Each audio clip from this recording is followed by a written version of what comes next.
73 years ago, one of the most influential blues artists was born. They named her Janis Joplin. According to my audience analysis, half of you had heard of Janis. All of you were interested in how addiction and her depression got worse during her spotlight. Janis Joplin went down in history for her music career, although it may have been a trigger for her addictions and depression. I grew up listening to Janis, and when I got older, I started reading biographies of her and researching her more. For the next few minutes, I'm going to be talking about her music career, struggles that she had with herself and how others saw her, and connections with drugs and depression. Let's take a look at her music. Her first singing event was in 1961 at a halfway house in Beaumont on New Year's Eve. Her first band was in 1966. It was the Big Brothers and the Holding Company. Although they had records before, they didn't get their big break until they went to a music festival. This music festival, plus their album, Cheap Thrills, that was released in 1968, caused Janis to be the leading musician in the late 60s. She eventually left Big Brothers to start a solo career at the Cosmic Blues Band. She played with the Cosmic Blues Band at Woodstock, but it was short-lived and they broke up a little while after that. She then joined the Full Tilt Boogie Band and ended up working on an album, Pearl. Unfortunately, she died before the album was released in 1971. It was not finished. But it was one of her biggest-selling albums. Although she had an incredibly powerful voice, she also had an incredibly powerful attitude, according to the media. The media saw a loud, rambunctious, brash woman of the streets, and her family and friends saw a shy, family-oriented, kind, funny, and extremely self-conscious woman.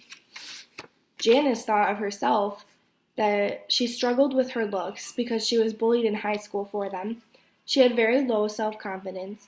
In an interview with her road manager, he said that even if the crowd was going wild after a show and clapping and applauding, she would go backstage and have to ask that it went well because she couldn't tell.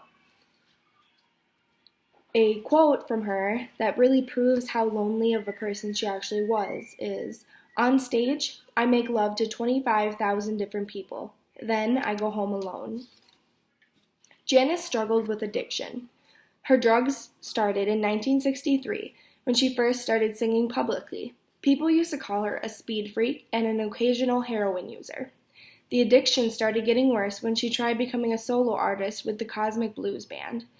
She started doing solos and working on music by herself and writing her own music, and she felt like she was failing at this, so her depression got bad, and she used drugs as a resort to help her depression. Eventually, this addiction ended her life in 1970. In conclusion, Janis was an incredible singer, not only because her voice, but also because of the struggles that she had to get to where she went as an artist. Her top hit music career was inspirational. She saw herself as a very lonely person, but others saw her as an incredibly funny and spirited person.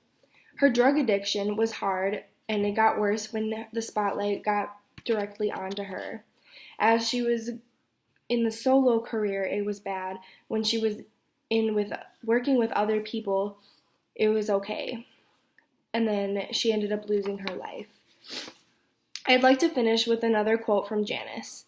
"Being an intellectual creates a lot of questions and no answers.